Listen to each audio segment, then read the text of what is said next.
శుక్లాంబరధరం విష్ణుం శశివర్ణం చతుర్భుజం ప్రసన్నవదనం ధ్యాయేత్ సర్వవిఘ్నోపశాంతయేత్. గురుర్బ్రహ్మా గురుర్విష్ణుః గురుర్దేవో మహేశ్వరః గురుః సాక్షాత్ పరం బ్రహ్మ తస్మై శ్రీ గురవై నమః.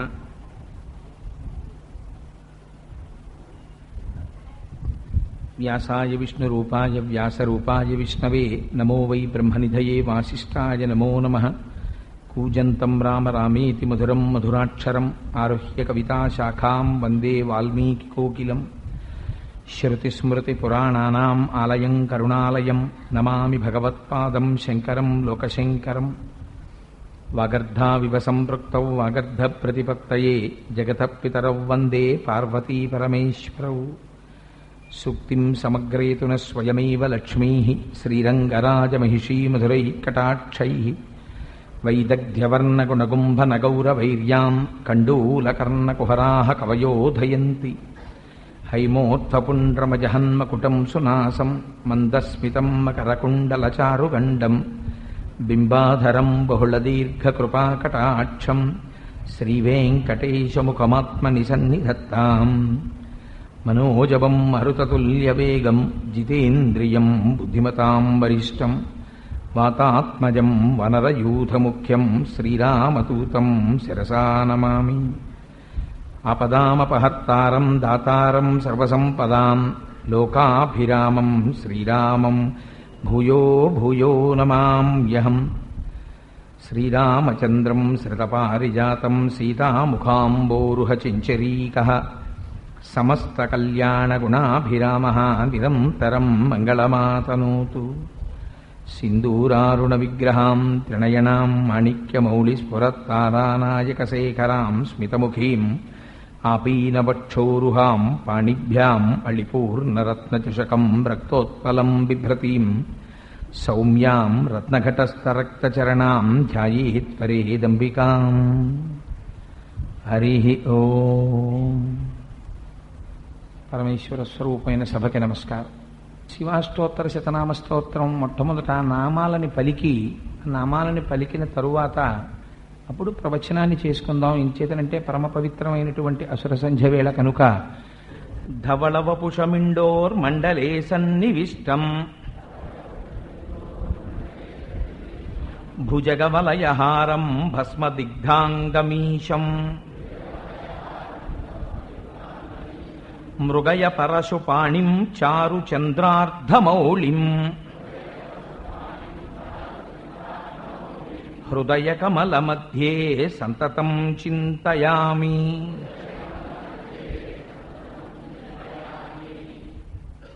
శివో మహేశ్వర శంభుః పినాకీ శశిశేఖరః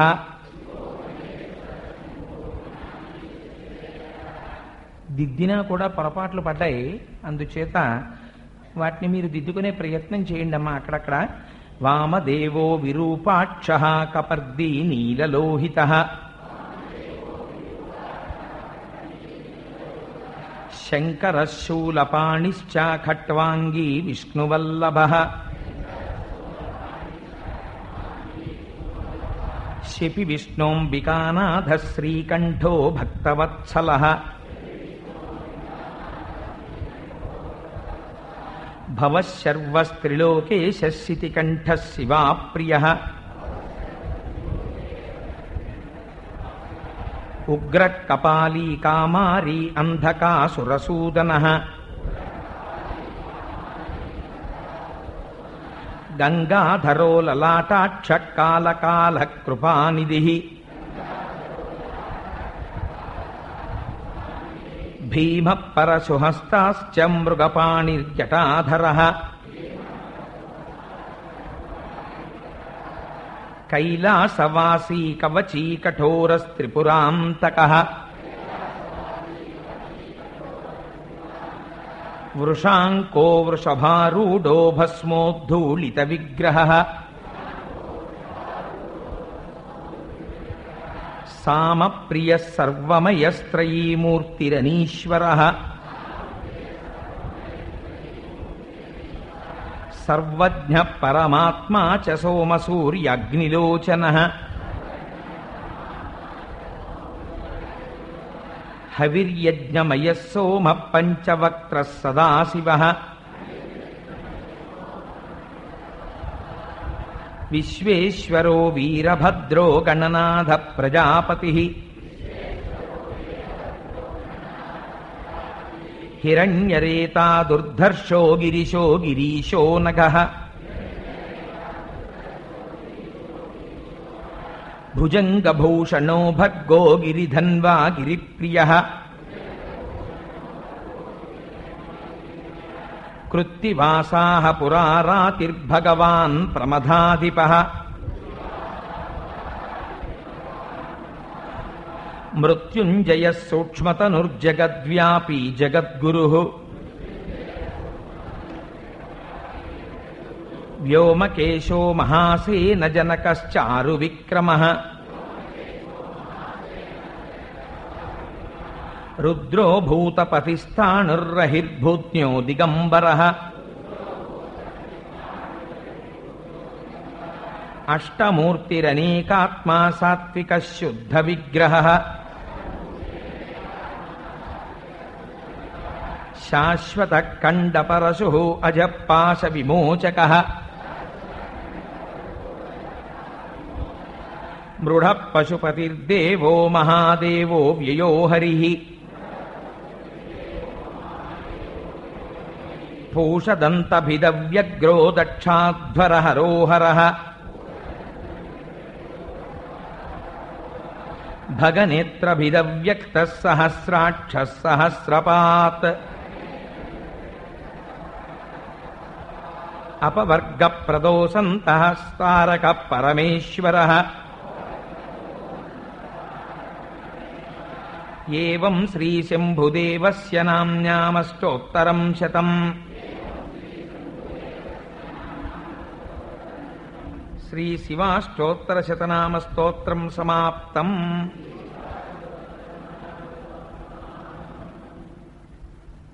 చంద్రశేఖర పరమాచార్య స్వామి వారు ఒక మాట అంటుంటారు, మనుష్య జన్మకున్నటువంటి ప్రత్యేకమైనటువంటి లక్షణమేమి అంటే వాక్కు, మనం మాట్లాడగలగడం.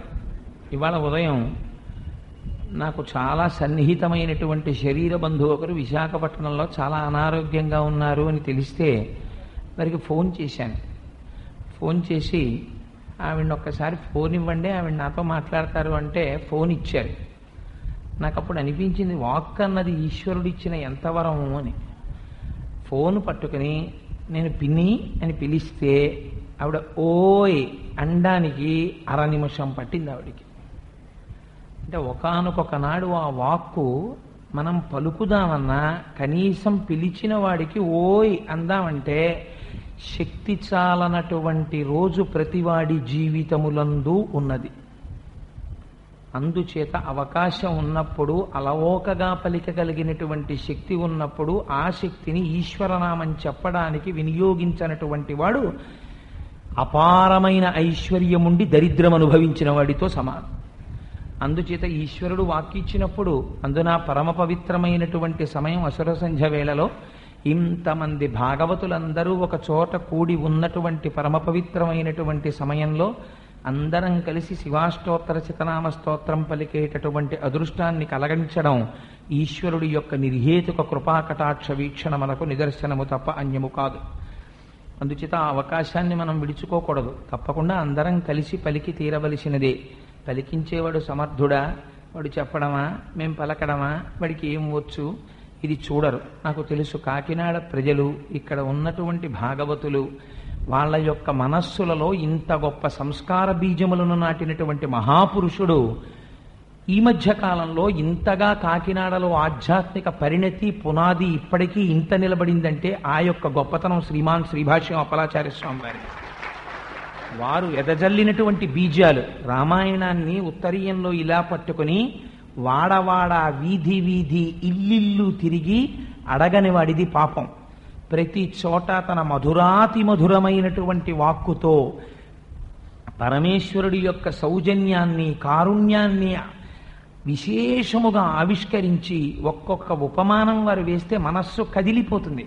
అటువంటి ఉపమానంతో అంత మధురాతి మధురమైన వాక్కుతో ఈశ్వరుడి కన్నా సులభుడు మనకి ప్రపంచంలో ఎవడున్నాడనేటటువంటి రీతిలో ఆ భగవంతుణ్ణి తెచ్చి మన ముంగిట పెట్టి మనకి అందించినటువంటి మహాపురుషుడు ఆయన. అంతకు ముందు కూడా కాకినాడ పట్టణంలో ఎందరో మహానుభావులు ఎంతమందో ఆధ్యాత్మిక సంస్కారాన్ని అందించారు. కానీ ఇవాళ ఆంధ్రదేశంలో మీకు ఎక్కడికి వెళ్ళినా ఒక మాట అంటారు, కాకినాడలో ఉండేటటువంటి శ్రోతల యొక్క గౌరవం, వాళ్ళ యొక్క హుందాతనం వేరండి అంటారు. అంత గొప్ప స్థితి కాకినాడ పట్టణానికి వచ్చిందంటే మనం అటువంటి మహాపురుషుణ్ణి స్మరించకపోతే మనం ఏదో తప్పు చేసిన వాళ్ళం అవుతాం. అందుకని నా మటుకు నా వ్యక్తిగతమైన అభిప్రాయం, అది యథార్థం కావచ్చు పొరపాటు కావచ్చు, నేను మీ మీద అది రుద్దాలనో లేకపోతే నీ చెప్పినటువంటి అభిప్రాయము సత్యమని మీ అందరూ అంగీకరించాలనో నేను అనడం లేదు. కానీ నాకు తోచిన వ్యక్తిగతమైన అభిప్రాయము ఇటువంటి గొప్ప పునాదిని నిర్మాణము చేసి ఈ మధ్య కాలంలో ఇంతమందికి ఆధ్యాత్మిక పరిణతి భగవదాభిముఖ్యము కల్పించినటువంటి మహాపురుషుడు శ్రీమాన్ శ్రీ భాష్యమోపలాచార్య స్వామి. వారిని స్మరించకపోతే దోషము కలుగుతుంది. పైన విశేషించి నాకు తెలుసున్నంత వరకు మా మృత్యుంజయరావు గారికి అప్పలాచార్య స్వామి వారి పేరు చెప్తే పరవశం, అంత ఇష్టం ఆయనకు కూడా. అందుచేత ఈ సత్యాన్ని ఆవిష్కరించేటటువంటి ప్రయత్నం చేశాను. సరే, శివాష్టోత్తర శతనామ స్తోత్రమునకు సంబంధించినంత వరకు మీకు ఒక మాటని నేను విజ్ఞాపన చేశాను. శివో మహేశ్వర శంభు అన్న నామం వరకు వచ్చాం. ఆ శంభో అన్న నామం ఎంత గొప్పది అంటే దాన్ని వాడనటువంటి స్తోత్రం లేదు ఇంచుమించు. మీరు విష్ణు సహస్రనామ స్తోత్రం తీసుకోండి, అందులో ఆ నామం కనపడుతుంది. మీరు ఆదిత్య హృదయం తీసుకోండి, ఆ నామం కనపడుతుంది. మీరు ఎక్కడెక్కడ వెతకండి, అదే నామము స్త్రీ శక్తి స్వరూపంగా శాంభవి అని కనపడుతుంది. శంభు శతకము అని శతకం ఉంది. ఆ శంభో అన్న నామము జీవితంలో ఒక్కసారి పలకడమే చాలు, కొన్ని కోట్ల జన్మల అదృష్టం. అంత మహోత్కృష్టమైనటువంటి నామము గురించి నిన్నటి రోజున ఏదో కొన్ని విషయములను ప్రస్తావన చేసి ఉన్నాను. తరువాతి నామములో అంటారు పినాకి అని పిలుస్తారు స్వామిని. పినాకి అంటే పిహితవాన్ నాకమితి పినాకః అస్య అస్తీతి పినాకి అన్నారు. ఎవరైతే తన చేతిలో ఉండేటటువంటి పినాకం అనేటటువంటి ధనస్సు నుంచి బాణములను వెలువరించినప్పుడు వాటి నుంచి వచ్చినటువంటి కాంతుల చేత సమస్త భూమండలము యొక్క పైభాగమున ఉన్నటువంటి ఆకాశమును ఆ బాణముల యొక్క కాంతుల చేత కప్పేటట్టుగా విడిచిపెట్టగలిగినటువంటి సమర్థత కలిగిన వాడయ్యున్నాడో అటువంటి వాడి చేతిలో ఉన్న ధనస్సు యొక్క గౌరవము ఆయనకి ఆపాదింపబడి పిలువబడితే ఆయనే పినాకి. పినాకము ధనస్సు అయితే పట్టుకున్నవాడు పినాకి. అది చాలా గమ్మత్తుగా ఉంటుంది. మహాభారతంలో పినాకము గురించి కొంత వర్ణన చేశారు. అది 7 తలల పాము నిలబడితే ఎలా ఉంటుందో ఆ పినాకం అలా ఉంటుంది. దాన్ని కణ్వుడు అనేటటువంటి ఒక మహర్షి తపస్సు చేస్తుంటే, తపస్సు చేసినప్పుడు ఆయన ఒంటి మీద పెట్టినటువంటి పుట్టలలోంచి పైకి పెరిగినటువంటి వెదురు చెట్టు యొక్క వెదురు తీసి చతుర్ముఖ బ్రహ్మగారు 3 తయారు చేశారు ధనస్సుల్ని. అందులో మొట్టమొదటి ధనస్సుకి పినాకము అని పేరు పెట్టి దాన్ని పరమశివుడికి ఇచ్చారు. రెండవ దానికి శారంగం అని పేరు పెట్టి శ్రీ మహావిష్ణువుకి ఇచ్చారు. మూడవ దానికి గాంధీవం అని పేరు పెట్టి సోముడికి ఇచ్చారు. 3 ధనస్సులు ముగ్గురికి ఇచ్చారు అని మహాభారతంలో ఉపమన్యు మహర్షి గారి యొక్క వ్యాఖ్యానం. సరే, అందుచేత అంత పరమోత్కృష్టమైనటువంటి పినాకమనేటటువంటి ధనస్సుని పట్టుకుని స్వామి నిలబడతారు.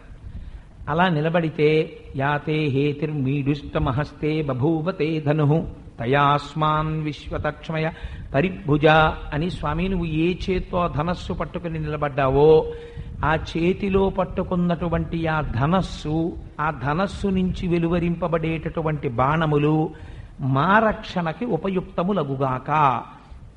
మమ్మలను సర్వకాలముల యందు రక్షించడానికి మాత్రమే నువ్వు ఆ ధనస్సు పట్టుకో తప్ప, లేకపోతే నీకు ధనస్సు పట్టుకోవలసిన అవసరం ఏమిటి? నువ్వు మాకు తండ్రివి, జగత పితరౌ వందే పార్వతీ పరమేశ్వరౌ. ఏమిటి ఇవాళ కొత్తగా ధనస్సు పట్టుకున్నావు? నమస్తే అస్తు ధన్వనే బాహుభ్యాముతతే నమః.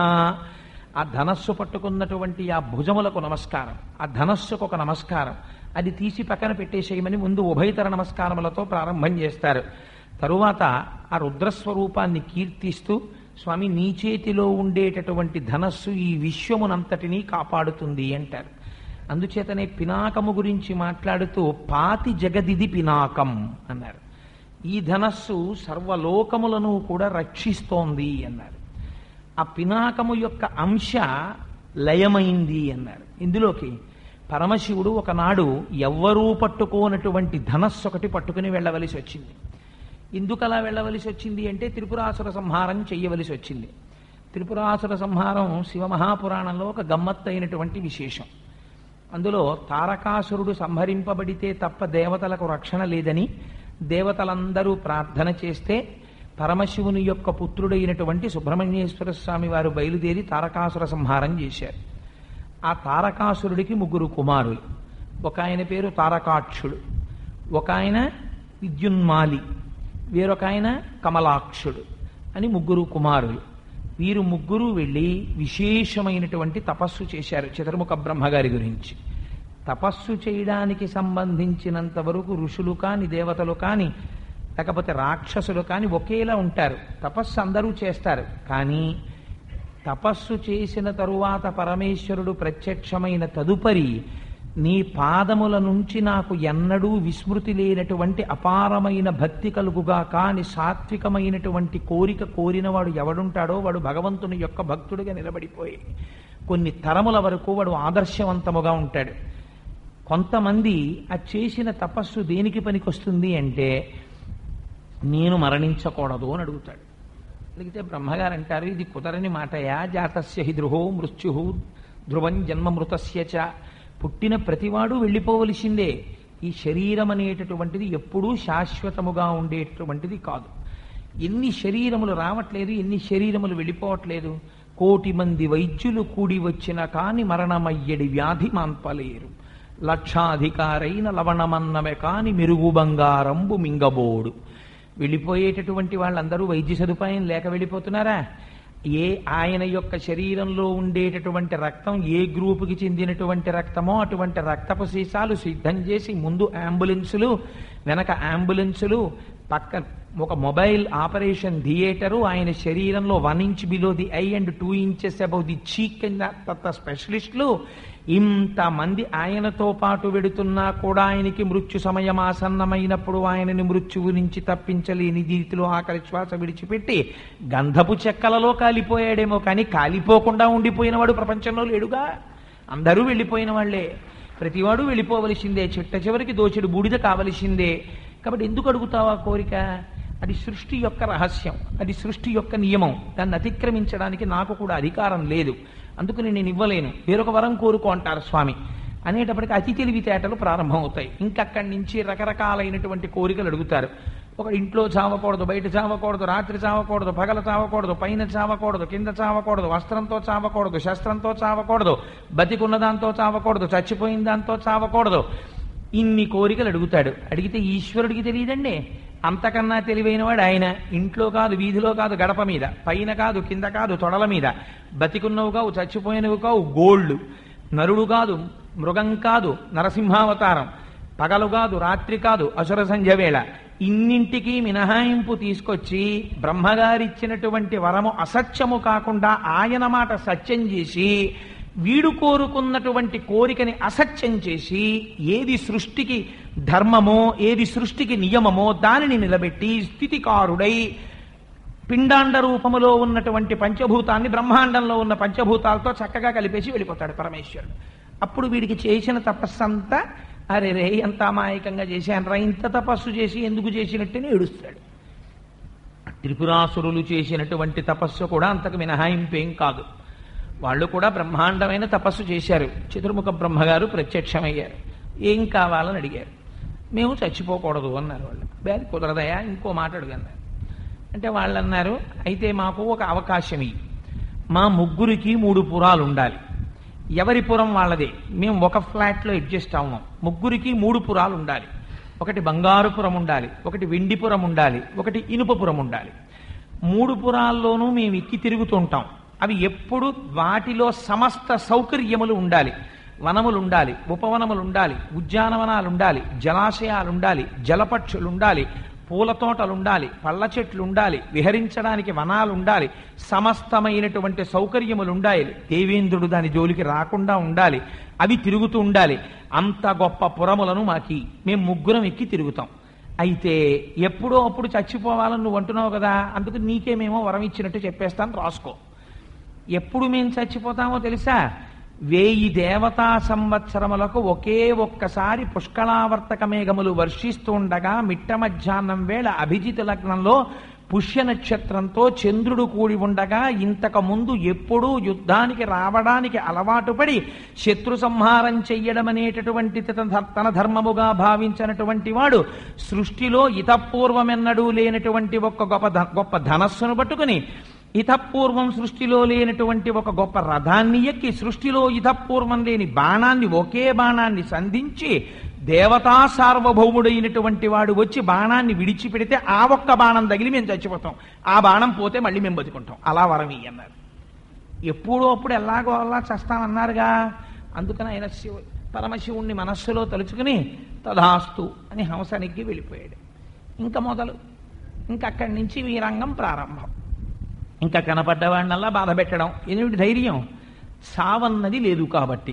నిజంగా మీరు ఆ కోణంలో ఆలోచిస్తే మృత్యువుని దేవత అని అంగీకరించగలిగినటువంటి మహోత్కృష్టమైన సంస్కారం ఎవరికైనా ఉంటే ఈ మతానికి ఒక్కదానికి. సావునెప్పుడూ కూడా అమంగళకరంగా భయపడినటువంటి స్థితిలో మన మతం ఆవిష్కరించలేదు. మృత్యువుని దేవతగా భావించారు మన వాళ్ళు. మృత్యుదేవత యొక్క అనుగ్రహము కలిగింది. ఒకవేళ ఆశ్చర్యం ఏమిటో తెలుసా అండి, ఒకవేళ వాడు బతికి బయటపడ్డాడు అనుకోండి, దిక్కుమాలిన మృత్యువు కబళించలేదండి అనరు. మృత్యుదేవత నోటి 2 కోరల చిక్కి బ్రతికినొనక వేళ బ్రతుకవచ్చు అంటారు. అప్పుడు కూడా వాడు మృత్యుదేవత యొక్క 2 కోరల మధ్యలో పడి కింద పడ్డాడంటారు. ఏమిటా సంస్కారం అంటే? మృత్యువుకి దేవతాస్వరూపం ఇవ్వడానికి కారణం, ఒకనాడు ఈ శరీరము జర్జరీభూతమైపోతుంది, అయిపోయి మంచాన పడిపోయింది అనుకోండి, లేచి తన మలమూత్రములే తాను విసర్జించుకోలేని నీతిలో మంచమున పడిపోతే ఎవరు చూస్తారు దీన్ని? ఎవరు రారు. యావత్తిత్తోపర్జన శక్త స్థావన్నిజ పరివారో రక్త పశ్చాజ్జీవతి జర్జర దేహే వార్తాకోపిన పృచ్ఛతి గేహే. బాగున్నావా అని కూడా అడిగేవాడు ఉండడు. ఆనాడు మళ్ళీ జవసత్వములతో కూడినటువంటి వేరొక శరీరమును మీకు ఇవ్వడం కోసం ఆ జర్జరీభూతమైనటువంటి శరీరమును తీసేసేటటువంటి దయతో కూడినటువంటి స్వరూపం ఏదున్నదో ఆ తీసి విడిపించేటటువంటి స్వరూపానికి దేవతా స్వరూపం ఇచ్చారు కటాక్షం కనుక. అందుకని దాన్ని మృత్యుదేవత అని పిలిచారు మన వాళ్ళు. అందుచేత శరీరములన్నీ పడిపోవలసిందే, కానీ అంగీకరించారు చాలని చెప్పి బ్రహ్మగారు సంతోషించి పరమశివుణ్ణి మనస్సులో తలుచుకుని తదాస్తు అని వెళ్ళిపోయారు. వెళ్ళిపోయిన తరువాత దేవతలందరూ వెళ్ళారు. సరే, మధ్యలో పెద్ద నాటకం ఒకటి జరిగింది. ఏదో నాస్తికత్వ ప్రచారం చెయ్యకపోతే వీళ్ళ ధర్మం లుప్తం అయితే తప్ప అప్పుడు పరమేశ్వరుడు వాళ్ళని సంహరించడన్నాడు. పరమేశ్వరుడు అంటే ఎంత ధర్మమూర్తిగా ఉంటాడో చూడండి.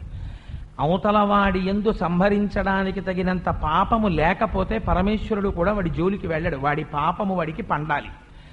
పాపము బాగా పండిపోతే లోకము చేత వీడు ఇంత నిందింపబడడం ఎందుకని అప్పుడు వాళ్ళలోంచి ఉసురు తీసేస్తాడు. అందుకే మన వాళ్ళు సంహారక్రియని కూడా రక్షకత్వం కిందే భావించారు తప్ప రక్షకత్వము కన్నా సంహార ప్రక్రియ భిన్నము అని మన శాస్త్రం ప్రతిపాదించలేదు. ఆ కారణం చేత అందరూ వెళ్ళి పరమశివుణ్ణి వేడుకున్నారు. స్వామి నువ్వు రావాలన్నాడు. సరే బయలుదేరుతానన్నాడు. ఇప్పుడు ఆయనే కదా దేవతా సార్వభౌముడు, అందుచేత నువ్వు ఎక్కి రావాలన్నారు. అందుకే అంటుంది స్తోత్రం, శ్రీశైలే స్వర్ణశృంగే మణిగణరచితే కల్పవృక్షాళిశీతే స్ఫీతే సవర్ణ రత్న స్ఫురిత నవగృహే దివ్యపీఠే శుభార్హే ఆసీన సోమచూడ సకరుణనయన సంగన స్మేరవక్త్ర శంభుశ్రీ భ్రమరీష ప్రకటిత విభవో దేవతా సార్వభౌమా అని పిలిచారు ఆయన్ని. అందుకని మహానుభావుడు బయలుదేరాడు. సృష్టిలో ఇంతకు పూర్వం లేనటువంటి రథం కావాలి. మొత్తం 14 లోకాలని కలిపి ఒక రథం చేశారు. ఆ రథానికి చక్రాలు కావాలి. సూర్యుణ్ణి ఒక చక్రం చేశారు, చంద్రుణ్ణి ఒక చక్రం చేశారు. సూర్యకళల్ని చంద్రకళల్ని తీసుకొచ్చి వాటికి ఆకులుగా పెట్టారు. వేదములను తీసుకొచ్చి గుర్రములుగా పెట్టారు. చతుర్ముఖ బ్రహ్మగారు సారథి అయి కూర్చున్నాడు. చేతిలో ప్రణవాన్ని కొరడాగా పట్టుకున్నాడు. సాక్షాత్తుగా ఆదిశేషుడు వచ్చి ఆయన పట్టుకున్నటువంటి ఆ ధనస్సుకి వింటినారిగా నిలబడ్డాడు. సరస్వతీదేవి ఆ వింటినారిని లాగి విడిచిపెట్టినప్పుడు వచ్చేటటువంటి ప్రచండమైనటువంటి ధ్వనిగా మారింది. ఇన్ని ఏర్పాట్లతో శంకరుడు వచ్చి ఆ రథాన్ని అధిరోహించి కూర్చున్నాడు. ఇంత కూర్చునేసరికి లాగవలసిన వేదాలు గుర్రములుగా ఉన్నవి కూలబడ్డాయి. మేం లాగలేము అన్నాయి. ఎందుకన్నాయి? రహస్యం వేరు. ఎతో వాచో నివర్తంతే అప్రాప్య మనసా సహా. ఎక్కడ అసలు భగవంతుడి గురించి ఆవిష్కరించడము ఇక మాకు చేత కాదని చెప్పి వాక్కు మనస్సు వెనక్కి తిరిగి వెళ్ళిపోతున్నాయో అక్కడ భగవంతుని యొక్క స్వరూపం. అందుకే భగవత్ స్వరూపము మౌనములోనే అనుభవింపబడుతుంది. అందుచేత వేదములు కూడా కూలబడ్డాయి. కూలబడితే ఆనాడు స్థితికారుడైనటువంటి శ్రీ మహావిష్ణువు వచ్చి వృషభ రూపాన్ని దాల్చి ఆ రథాన్ని లాగారు. లాగితే ఎదురుగుండా త్రిపురాసురులు వచ్చారు. స్వామి చూశాడు. మొట్టమొదటి రోజునే మీకు ఒక విషయం చెప్పాను. పరమశివుడు అంటే స్వతంత్రుడు. ఆయన నియమానియమములకు కట్టుబడేవాడు కాడు. ఆయన యొక్క అధికారమును ప్రశ్నించగలిగిన వాడు ప్రపంచంలో ఉండడు. అందుకే కాముణ్ణి కాలుస్తాడు. కార్తీక పౌర్ణమి నాడు 365 ఒత్తులు గుత్తి దీపం అని ఆవునీతిలో ముంచి వెలిగించేస్తుంటారు. 10 రోజులో 15 రోజులో ఇది తెలియకముందు ఇంతకుముందు ఎప్పుడైనా వదిలేసిన రోజులు ఎన్నున్నాయో, ఒక ఏడాదంతా నేను దీపం పెట్టకుండానే ఇల్లు వదిలేసినా ఎంత పాపం వస్తుందో అదంతా పోవుగాక 365 ఒత్తులు వెలిగించి వచ్చేస్తాడు. అది ఎవరు వెలిగించుకోవాలి? ఇంటి యజమాని వెలిగించాలి.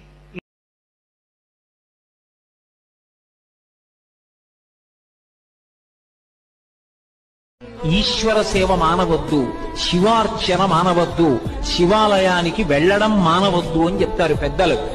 జీవుని యొక్క అభ్యున్నతి, కుటుంబ అభ్యున్నతి కూడా పరమశివుని యొక్క అనుగ్రహంలోనే ఉంటాయి. అందుకే లోకంలో ఈశ్వర సేవ మానవద్దు, శివార్చన మానవద్దు, శివాలయానికి వెళ్ళడం మానవద్దు అని చెప్తారు పెద్దలు. జీవుని యొక్క అభ్యున్నతి, కుటుంబ అభ్యున్నతి కూడా పరమశివుని యొక్క అనుగ్రహంలోనే ఉంటాయి. అందుకే పరమేశ్వరుడికి అత్యంత శక్తివంతమైన అభిషేకం జరిగేది ఎప్పుడో తెలుసా? మనం మహాశివరాత్రి, మాస శివరాత్రి చేస్తాం, మంచిదే. కానీ అసలు నిజానికి పరమేశ్వరాభిషేకమునకు ఒక భక్తుడు వచ్చి సంవత్సరంలో తరించిపోయే అభిషేకం ఎప్పుడు అంటే మార్గశీర్ష మాసంలో వచ్చే ఆర్ద్ర నక్షత్రంలో తెల్లవారుజామున చెయ్యాలి. సమస్త తాపోపశాంతి దేని వలన కలుగుతుందంటే ఆర్ద్రాభిషేకము చేత కలుగుతుంది.